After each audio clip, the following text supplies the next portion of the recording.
Hello and welcome to the Superhero Hub. I'm Sam, I'm Matt. and today we're going to be reviewing Iron Fist. your favourite. This Oh yeah. this episode is called Bar the Big Boss for some reason. So, this episode finally we get Ward back.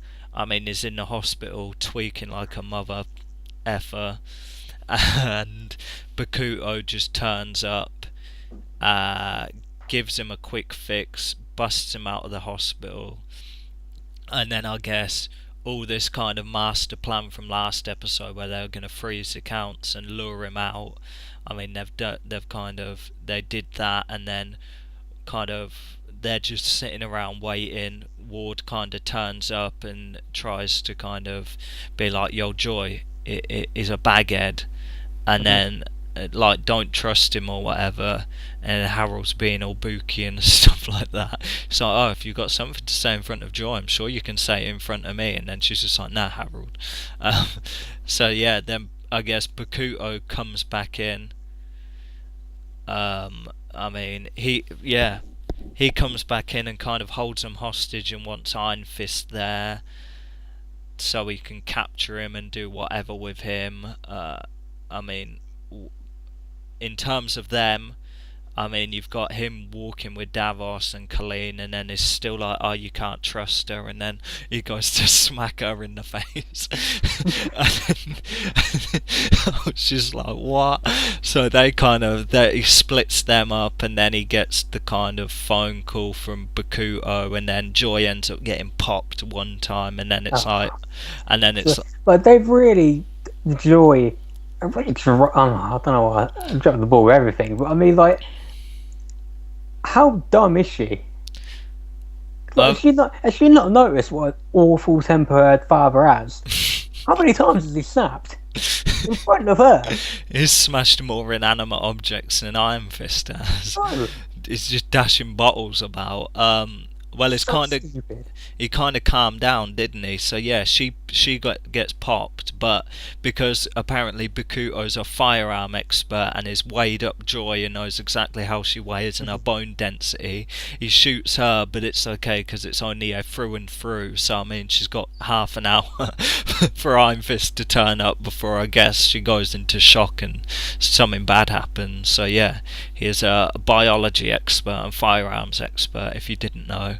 So yeah, so he gets the message, and there's a kind of, he heads to the apartment, even though they've just kind of had an argument, and he's gone to one bomb Colleen in the face. I guess Davos and Colleen are like doing their thing, but it's like, oh, you two, whatever. So Danny kind of goes up to the flat alone. I guess they're kind of like, you know what They solved that problem pretty quickly, didn't they? Yeah, exactly. I know you just want to like give her a cheap shot, but I need you to stay together now. No more smacking. I'll be back in a minute. So he goes. Want to talk about the dodgy writing on the show? It's like they know that makes no sense, so they don't put the scene in there where they somehow magically make up. It's like, yeah, nah, they will just have them show up, which of course they do. So so Iron Fist goes up to the apartment, still without his fist. Harold's on his knees. It's like, oh yeah, if you want to do him in for good, lop his head off, separate his head from his body, and then he can't come back. So So basically, he's like an immortal from the Highlander. Like that's the only way you can kill him. Yeah. Okay. Or a zombie. If you want. Yeah. So Ward, I guess, finds out that's the way you kind of do him in, get rid of him, getting rid of him for good. He goes out with them, and then this was the best. He somehow empowers himself with the fist in the lobby, or atrium, as it were, of the penthouse. He empowers himself with the Iron Fist, breaks out of his cuffs, turns around, goes to swing.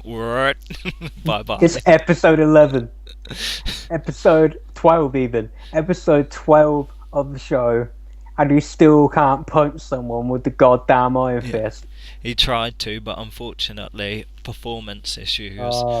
So yeah, so then he needs flipping Colleen and Davos to come in.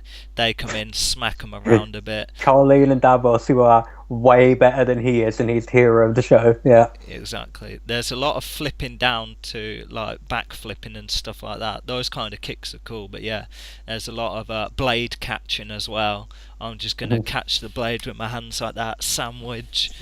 A bit of that going on. Batters them all, and then I guess um, Bakuto just runs out into the rain. I guess they end up in Central Park. I guess. So yeah, they're kind of a kind of big fight there. Yeah, I do feel like Iron Fist goes to help. Not that he would be any help. He probably just fuck it up for her, right? But Davos is like, no, it's her sensei, it's her fight. Like, what are you talking about? Respect your What are you sensei. talking? That's so stupid. There's no rules here. It's like some killer ninja dude. Just go in and kill him. But no. So they have a fight, and Colleen kills his ass because she's way cooler than the bloody hero of the show, of course. Well, really, she don't kill him. She pops him Oh through yeah, the stomach. that's right. Yeah, Davos is the only one that has the balls to actually kill the psycho. Yeah. So Davos, I mean, he begins to turn a bit. He's like, oh, I'm sick of this. Like, kill him. And then Dan is still like, nah, I ain't hot for it. So then he goes in, stabs him in the heart. And then they come to blows. I guess Davos has had enough. It's like, you know what I mean. It's like you allowed it, and then it's just like, because he says earlier, he's like, I'm the Iron Fist. You don't tell me what to do. Bow before your sensei. He doesn't say that last bit, but it's Thank implied. Yeah, and so Danny, in a kind of bullshit way, beats Davos, and then he has this big emotional beat, right, at the end where he stood over him like, I am the Iron Fist, and but I'm also Danny Rand, and it's meant to be this big climactic moment where he's finally the hero, and it's like, this dies on its ass because you've screwed up the writing of this all the way through. That I just don't buy it, because you're saying that as if he's finally meant to understand who he is. I don't understand who he is. Yeah. I don't get what he's saying. I don't get what the point of this is. And this whole thing with Davos has been so rushed. He should have been in the show from the beginning. Because now in 2 episodes, you've rushed this whole thing through where they have this big climactic fight. It's not a climactic fight. We don't even know who Davos is. I still like him more than I do the main character. Yeah. But you've rushed this entire thing for what? Exactly. If he had him there from the start and slowly had him turn, but they've rushed a whole season story arc into 2 episodes. So Instead of wasting all this time with these Meacham people and with the hand suddenly popping out of nowhere for no reason, pick one of them and go with it, and have Davos there from the beginning. Instead, you've crapped the bed. Yeah. What they've done is they bring in a season villain. They bring him in for 2 episodes and then kill him off. Exactly, and I will to give a positive. Sorry to cut you off. Give a positive. I will say the fight scene with Colleen and the hand guy, and the fight scene between Iron Fist and Davos, I thought they were pretty cool, pretty well done. It was sick when I can't remember whose actual blade it was. Someone's blade gets a little bit chipped off, flies in the air, and then Colleen like backheels it into his leg. I was like, yes, oh, yeah, that was sick. They were cool fight scenes. I thought they were well done. Probably, I can't remember all the fights in the show by this point, but I think that it's probably the best of the show. But it's just, emotionally, I'm not invested at all. No. So yeah, they kind of rush Davos, he kind of saunters off. Then they kind of go back, and it just so happens that Bakuto's gone as well, because they don't want the leader of the Hand's body to be found. So, so yeah, and then elsewhere, kind of, again, another one, a falling out but best friends in 2 minutes. Ward and Harold, they get Joy to the hospital, and then they're on friendly terms, I guess.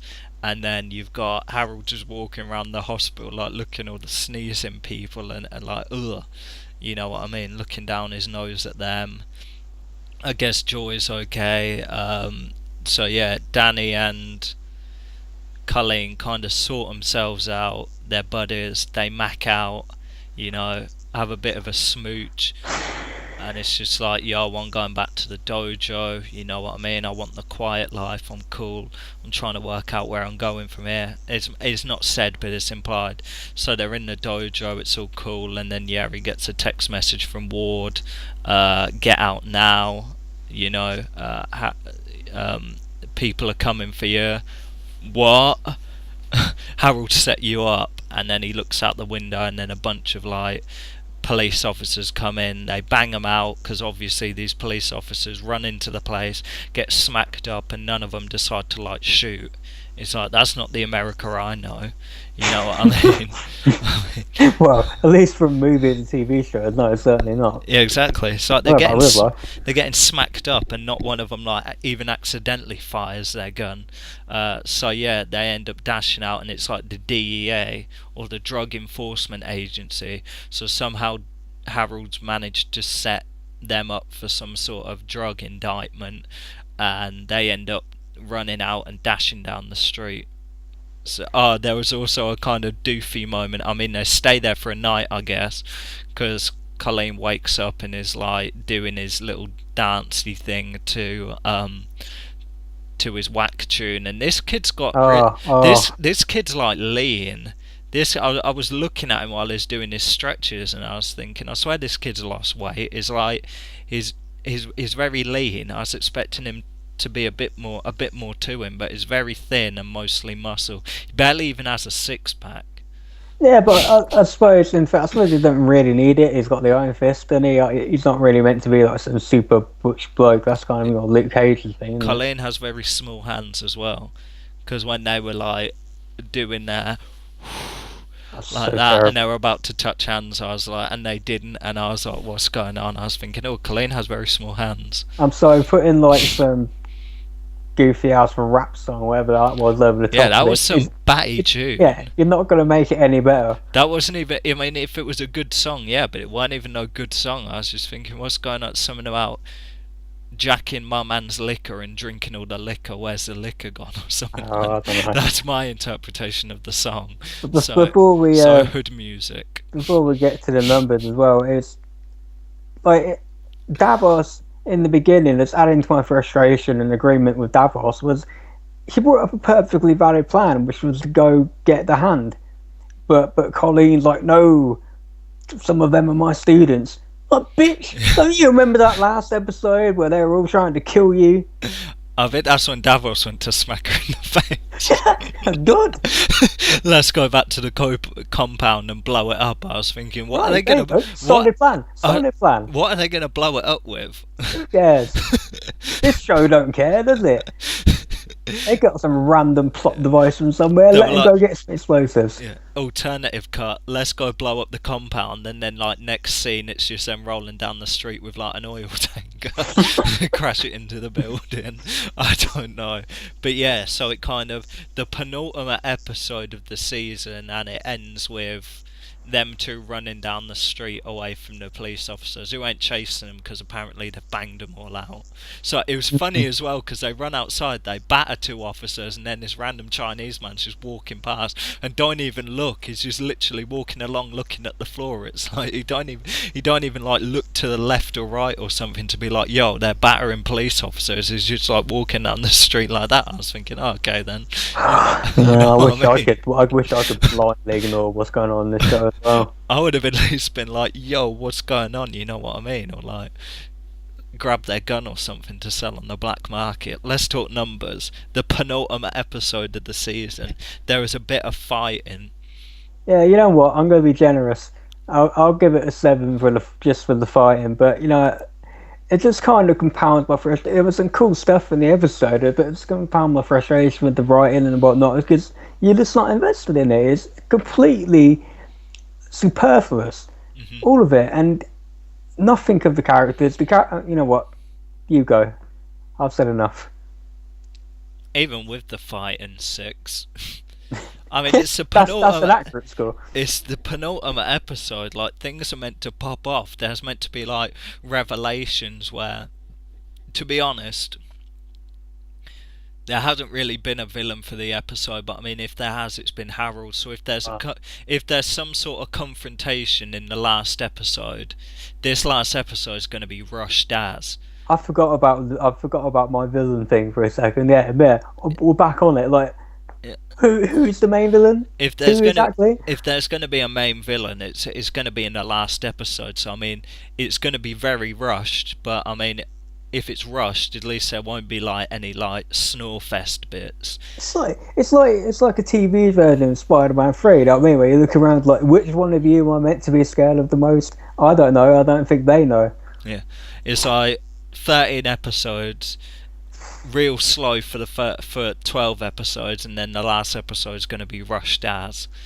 So at least you're not going to be like, oh, it was nothing happened, because it's all going to be saved for the last episode. So yeah, You save your most interesting antagonist for the last 3 episodes and rush the story into.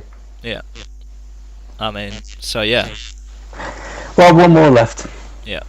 So this is a penultimate episode review. We're going to get into the last episode. Let's hope it's a little better. I'm Sam. I'm Matt. And this has been the Superhero Hub.